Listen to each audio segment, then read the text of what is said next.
The hunter and the hunted, the research facility on Kepler 442b, had been quiet for 3 days when everything went wrong. Dr. Elena Vasquez pressed her back against the cold metal wall of the abandoned laboratory, her breath coming in short gasps. Through the broken windows, she could hear the distant sounds of battle fading into an eerie silence. Her research team was gone. Dead or captured, she didn't know which was worse. Elena had dedicated her life to studying alien biology, but she never imagined she would encounter her first living specimens under these circumstances. The attack had come without warning. Massive ships had descended from the purple sky, disgorging warriors unlike anything in humanity's databases. They moved with deadly grace, their weapons cutting through her security team's defenses like paper. She had managed to hide when the shooting started, crawling through ventilation shafts while her colleagues screamed in the corridors below. Now she was alone in the facility that had been her home for 6 months, surrounded by enemies who seemed to hunt humans with ruthless efficiency. The sound of heavy footsteps echoed through the empty hallways. Elena's heart hammered against her ribs as she realized someone was searching the building systematically. She looked around the lab desperately, noting the overturned tables and scattered research equipment. There was nowhere left to hide. The footsteps grew closer. Elena pressed herself deeper into the shadows behind a fallen cabinet, clutching her data pad to her chest. All her work was on that device.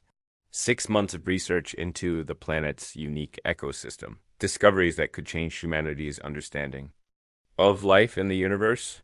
She couldn't let it fall into alien hands. The door to the lab exploded inward with a metallic crash. Elena bit her lip to keep from crying out as a figure stepped through the doorway. Her first thought was that he was magnificent in a terrifying way. The alien stood nearly 7 feet tall, his body covered in form-fitting armor that seemed to shift and adapt to his movements. His skin was a deep blue-gray color that reminded her of storm clouds, and geometric patterns in silver traced across his visible arms and neck. His face was what struck her most. It was undeniably alien, yet hauntingly beautiful. High cheekbones, framed large eyes that glowed with an inner light, shifting between gold and amber. His features were sharp and angular, but there was an elegance to them that took her breath away. Twin horns curved back from his forehead, and his hair was white as starlight, braided with metal threads that caught the dim light. The alien moved through the lab with predatory grace, clearly following her scent. Elena watched in fascination, despite her terror, as he examined the overturned equipment with what seemed like curiosity rather than destructive intent.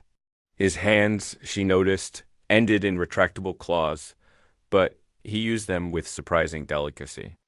As he picked up fragments of her research, she must have made a sound, perhaps a sharp intake of breath, because suddenly those glowing eyes fixed directly on her hiding spot. Elena felt exposed, pinned like a specimen under a microscope. The alien approached slowly, as if giving her time to run, but there was nowhere to go. When he reached the fallen cabinet, he simply moved it aside with one hand, revealing Elena crouched behind it. For a moment, neither of them moved. Elena stared up at him, taking in details her terrified mind had missed before. His armor wasn't just functional, it was artistic, covered in engravings that told stories she couldn't read. A weapon hung at his side, but his hands were empty, claws retracted. Then training kicked in, and Elena scrambled to her feet, backing toward the far wall. The alien followed her movement, but didn't rush forward. Instead, he spoke in a voice that was deep and melodious, speaking words in a language that sounded like music mixed with thunder. When she didn't respond, he tried again in broken English. "Human, you come. No harm if no fight." Elena's scientific mind noted that he had learned some human language, which suggested intelligence and preparation. Her survival instincts screamed at her to run, but there was literally nowhere to go. The alien took another step forward, and Elena saw something that surprised her. He looked almost uncertain, as if he wasn't sure what to do with her now that he'd found her. "Please," Elena whispered, surprised by the steadiness of her own voice. "I'm not a soldier. I'm just a scientist." The alien's head tilted slightly, those remarkable eyes studying her face. Scientist?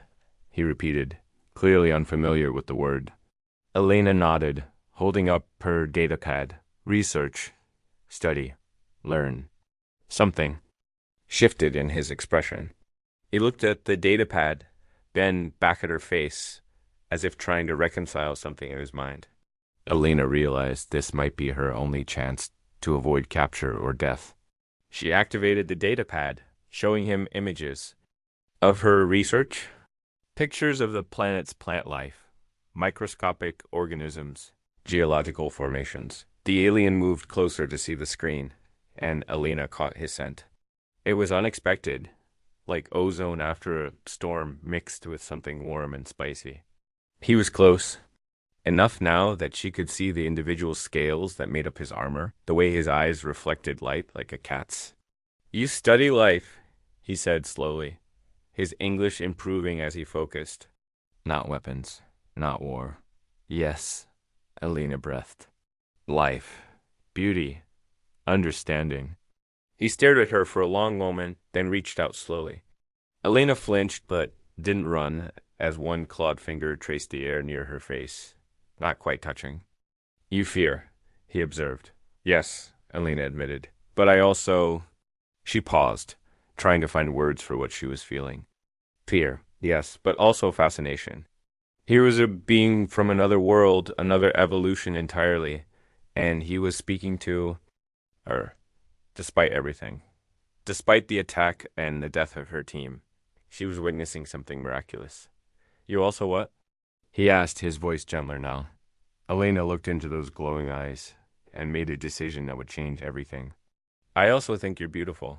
The alien went completely still. His eyes widened, pupils dilating as if he'd been struck. The word hung in the air between them like a bridge neither had expected to build. Elena held her breath, wondering if she'd just signed her death warrant or found her salvation. Slowly, the alien's hand dropped to his side. He took a step back, then another, as if her words had physically pushed him away. Beautiful? He repeated, his accent making the word sound like a foreign concept. You ... You think I am beautiful? Elena nodded, surprised by her own honesty. Yes, different from humans, yes, but beautiful. Your people, are they all like you?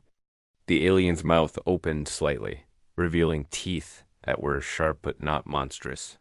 My people would kill you without thought, he said quietly. They see humans as plague, as monsters who destroy worlds. And what do you see? Elena asked. He studied her face for a long moment, taking in her dark hair, brown eyes, the way she held herself despite her fear. I see someone who studies life instead of taking it. Someone who calls her enemy beautiful. He paused, seeming to struggle with something. My name is Tyrek. I am a hunter scout of the Vorthic Empire. Elena, she replied. Xenobiologist, Earth Science Consortium. They stood in the ruined lab, two beings from different worlds, different evolutions, looking at each other across a gap that should have been unbridgeable. Elena realized that Tyrek had not restrained her, had not even drawn his weapon. Instead, he seemed as uncertain as she was about what came next. Your people attacked my research team, Elena said, carefully. Are they dead? Tyrek's expression grew pained. Some others were taken. I was sent to hunt survivors, to ensure none escaped, to warn other humans. He paused. But you are not what I expected to find. What did you expect? Elena asked.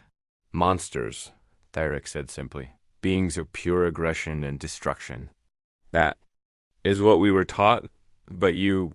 He gestured at her datapad, still displaying images of plant life. You study the beauty of worlds instead of conquering them. Elena felt a spark of hope.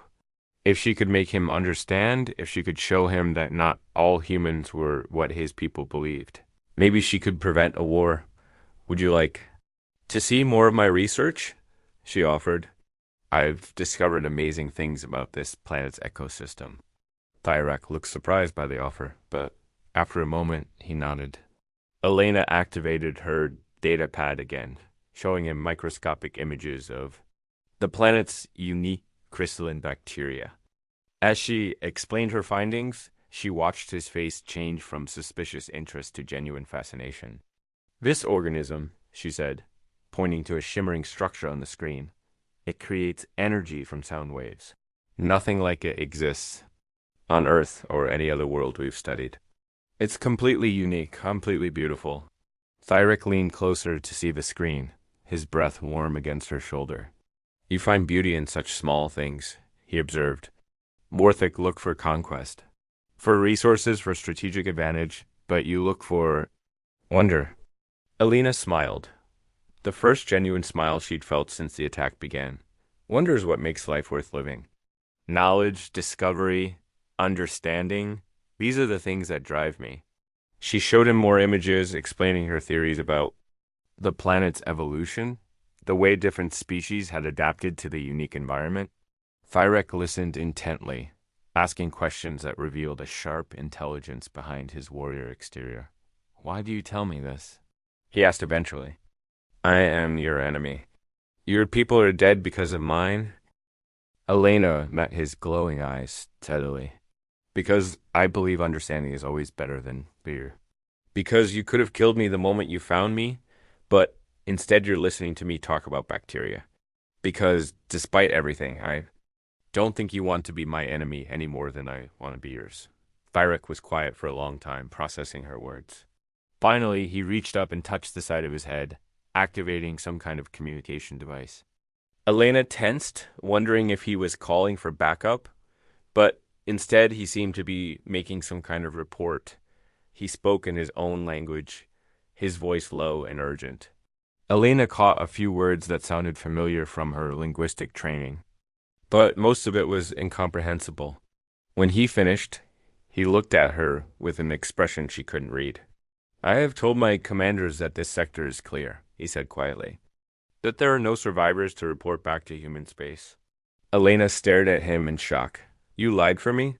I told them what they needed to hear to prevent further bloodshed, Thera corrected. But this creates a problem. I cannot return to my ship with you, and I cannot leave you here alone. The facility will be destroyed in a few hours. Elena felt a chill of fear. Then what do we do? Thyric was quiet for a moment, seeming to weigh options in his mind. There are caves in the mountains to the south, natural formations that would shield us from the bombardment. We could shelter there until a rescue ship arrives. We? Elena repeated. Thyric met her eyes, and she saw something vulnerable in his expression. I find that I do not wish to see you die, Elena of Earth. Perhaps that makes me a traitor to my people, but I have seen enough death today. Elena felt tears prick her eyes.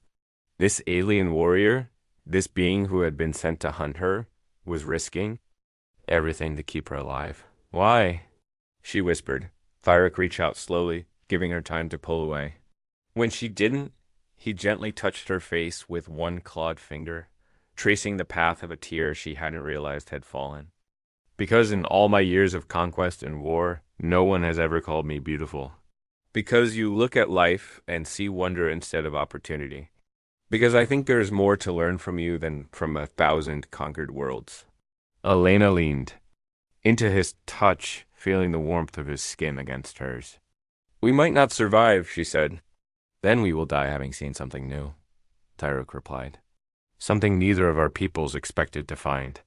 As explosions began to echo in the distance, signaling the beginning of the bombardment, Thyric gathered Elena's research equipment while she packed what supplies she could carry.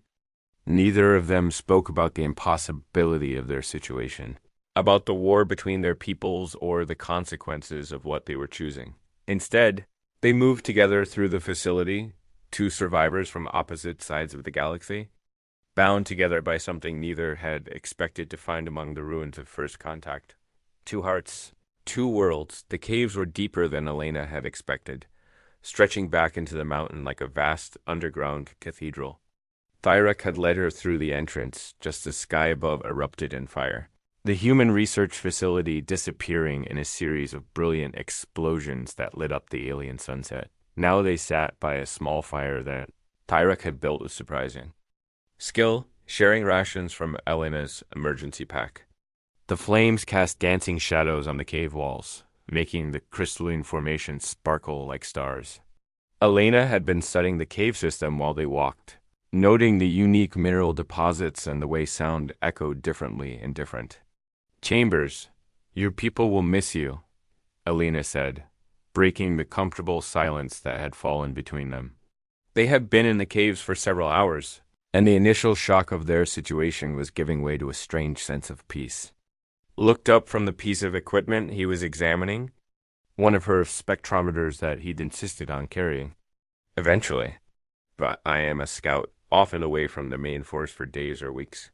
They will assume I am tracking targets in other sectors. Elena nodded, though she suspected it wouldn't be that simple. What about your family? Do Vorthek have families like humans do? A shadow crossed Thyrak's face. I had a bondmate once. She died in a battle against the Kellian Federation 3 cycles ago. No offspring.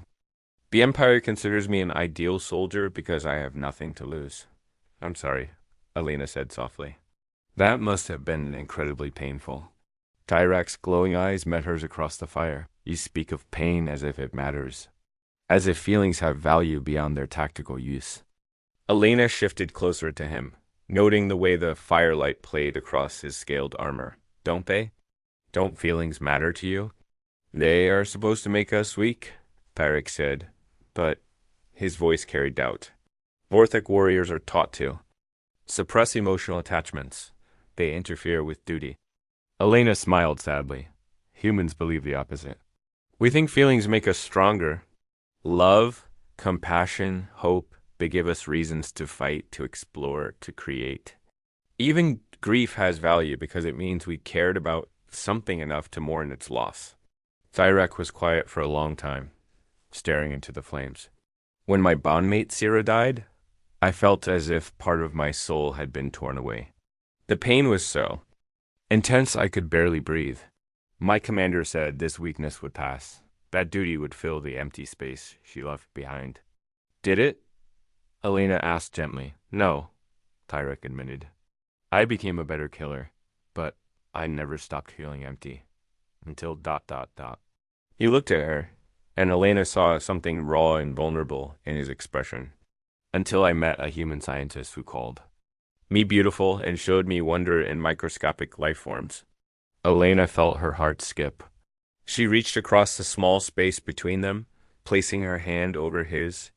His skin was warm and slightly rough, with a texture that reminded her of fine leather. Thyrak, what we're feeling is happening very fast. Maybe too fast. We barely know each other. Thyrak turned his hand over, intertwining their fingers. Elena noticed that he kept his claws carefully retracted, a gesture of trust that wasn't lost on her. In Vorthek culture, we believe that souls recognize each other instantly. Time is irrelevant when two beings find their perfect match. And you think that's what this is? Elena asked. Instead of answering directly, Thyrak lifted his free hand and gently traced the contours of her face, learning the shape of her cheekbones, the curve of her lips. You are so different from any being I've ever encountered. Your skin is soft where mine is scaled. Your eyes hold warmth where mine hold light. But when I look at you, I see something that completes me, something I didn't know I was missing. Elena leaned into his touch, marveling at the gentleness in his powerful hands. I've spent my whole life studying alien life forms, imagining what it would be like to meet another intelligent species. I never imagined it would feel like this. Like what? Thyrak asked softly. Like coming home, Elena whispered. Thyrak's eyes widened, and Elena realized she had spoken a truth that surprised them both. Here in this cave, with fire dancing between them and the stars hidden above miles of stone, she felt safer and more complete than she had in years. Elena, Thyrak said, his voice rough with emotion, I need you to understand something. If my people find us together, they will kill us both. If your people find us together, the result may be the same. What we feel for each other, it is forbidden by every law our species have. Elena squeezed his hand. Some things are more important than loss. You would risk everything? Your career, your life, your people's acceptance. Elena met his glowing eyes steadily. For you? For this? Yes, I would risk everything. Tyrek made a sound that was half laugh, half sob. You are either the bravest being in the galaxy or the most foolish. Maybe both, Elena said with a smile. They spent the night learning each other's stories. Tyrek told her about the Vorthak Empire, a civilization built on conquest and military might, where strength was the only virtue that mattered. Elena shared stories of Earth, of humanity's chaotic but hopeful journey to the stars. Driven by curiosity and the desire to understand, the universe as dawn approached, filtering down through cracks in the cave ceiling. They heard the sound of ships approaching. Both of them tensed, knowing their brief sanctuary was about to end. Human search vessels, Elena said, recognizing the engine signatures from her training. They must have detected my emergency beacon. Tyrek nodded grimly. And my people will have noticed that I failed to report in. They will come looking. They gathered their belongings quickly, both knowing that decisions made in the next few hours would determine not just their fate, but possibly the future of human Vorthak. Relations? As they prepared to leave the cave, Elena made a choice. Come with me, she said suddenly. Tyrek stared at her. What? Come with me to the human ship. Let me introduce you to my people as a potential ally instead of an enemy. It could be the bridge between our species. They will see me as a threat, Tyrek protested. I am a warrior of the Empire that attacked your research team. Elena took his hands in both of hers. But you're also the warrior who saved my life, who chose understanding over orders, who risked everything to protect someone he barely knew. If I vouch for you, if I explain what happened, they'll listen. Tyrek was quiet for a long moment, clearly torn between hope and skepticism. And if they don't? If they decide I'm too dangerous to live? Then we'll face whatever comes together, Elena said firmly. But I believe in the power of understanding, Tyrek. I believe that if people could see what I see in you, they'd realize that war isn't inevitable. The sound of ships was getting closer. Tyrek closed his eyes, and Elena could see him wrestling with a decision that went against everything he'd been taught. Finally, he opened his eyes and nodded. Very well, Elena of Earth. I will trust your people because I trust you. They emerged from the cave together, hand in hand, as 3 human search vessels descended from the purple sky. Elena activated her emergency beacon, sending a message that she was alive and requesting immediate communication with the ship commanders. Captain, Sarah Chen's voice crackled through Elena's communicator. Dr. Vasquez, thank God you're alive. We have orders to extract you immediately. Are you injured? Are there hostiles in your area? Elena looked at Tyrek, who stood beside her with quiet dignity, despite the fact that 3 warships were targeting him with enough firepower to level a mountain. Captain, I need to speak with you immediately. I have someone with me, someone who could change everything. There was a long pause. Elena, your bio readings show you're not alone. Identify your companion immediately. Elena took a deep breath. His name is Tyrek. He's a Vorthak warrior who saved my life and risked everything to protect me. He wants to help prevent a war between our peoples. The silence on the other end of the communication was deafening. Elena could imagine the frantic discussions taking place on the bridge of the lead ship. Finally, Captain Chen's voice returned, tight with tension.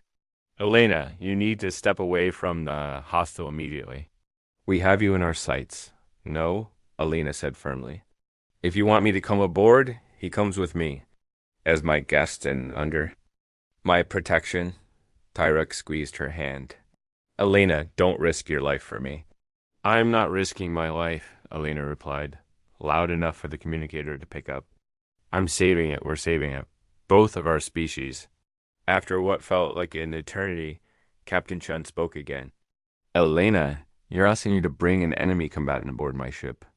I'm asking you to bring aboard the first Vorthak in history who chose peace over war, Elena corrected. The first one who might be able to prevent the complete annihilation of both our species. Another long pause. Then, Dr. Vasquez, You and your companion. We'll beam aboard under heavy guard. Any sign of aggression, and we will neutralize the threat immediately. Elena looked at Thyrak, who nodded his understanding. We accept those terms, she said, as the transport beam enveloped them. Elena felt Thyrak's hand tighten around hers. They materialized on the bridge of the human vessel. Surrounded by armed guards, their weapons trained on Thyrak. Elena noticed that despite being in a position of absolute vulnerability, Thyrak stood with quiet dignity, his hands visible and his posture non-threatening. Captain Chun stepped forward, her expression a mixture of curiosity and caution. She was a career military officer, Elena could tell. Someone who had seen enough combat to be wary, but who also possessed the intelligence to recognize an unprecedented opportunity. Dr. Vasquez, Captain Chun said formally, please explain the situation.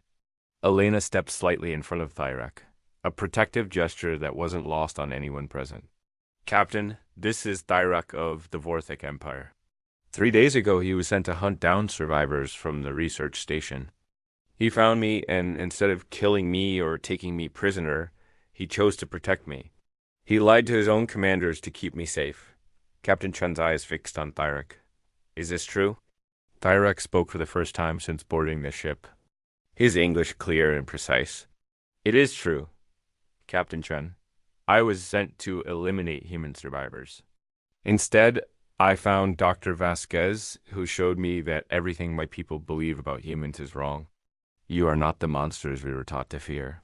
And what are we, in your opinion? Captain Chun asked. Thyrak looked at Elena, then back at the captain. You are explorers, scientists, beings who find beauty in the smallest forms of life and who risk everything for understanding. Dr. Vasquez could have let me kill her, but instead she chose to see beyond her fear. She chose to see me as an individual rather than an enemy. Elena stepped forward. Captain, Thyrak knows the location of Vorthok military bases, their battle plans, their weaknesses. But more than that, he represents proof that not all Vorthok want war. If we could establish communication, if we could show them that humans aren't the threat they think we are, we might be able to prevent a galactic war. Captain Chun studied both of them for a long moment. Elena could see the conflict. In her expression, the weight of making a decision that could affect the future of human space. Finally, she turned to her communications officer. Send a message to Earth Command. Tell them we have a potential alien defector with valuable intelligence and possible diplomatic applications. Request immediate instructions. She looked back at Elena and Thyrak. Until we hear back, you'll both be confined to guest quarters under guard. As they were escorted through the ship's corridors, Elena noticed the way crew members stared at Thyrak. Some with fear, others with curiosity, but none with the immediate hostility she had expected. Perhaps humans were more adaptable than she. Had given them credit for in their quarters, which were comfortable but clearly designed for security. Elena and Thyrak sat together on the small couch. Through the viewport, they could see the stars, infinite and beautiful. Do you think your people will accept me?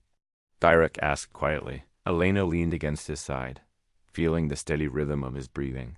I think some will. Others will. Need time, but change always starts with individuals willing to take risks. Thyrak wrapped his arm around her, careful of his claws. And your feelings for me? When the excitement of first contact fades, when you return to your normal life, will you still see beauty in a Vorthok warrior? Elena turned to face him, cupping his angular face in her hands. Thyrak, not just any Vorthok warrior. You're the one who chose love over duty, understanding over orders, hope over fear. You're the one who saved my life and my heart in the same moment. She kissed him, then, soft and gentle, a promise of all the possibilities that lay ahead. When they parted, Thyrak rested his forehead against hers. Whatever happens, he said softly, I will never regret the moment I chose to see you as more than an enemy.